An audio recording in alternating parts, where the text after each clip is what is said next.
Primer va ser el funk, més tard la llum harmònica dels cossos, va escriure el poeta tortosí Gerard Vergés. L'escultora Cinta Sabater, que n'era amiga i admiradora, s'ho va prendre al peu de la lletra.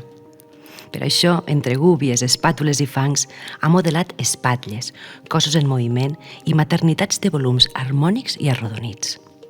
Nascuda el 1946, es va formar a l'Escola d'Art de Tortosa a principis dels anys 60 al costat d'altres joves artistes com Ferran Chavarria, Manuel Escurriola, Lluís Montagut, Jaume Rocamora i Ferran Vilàs.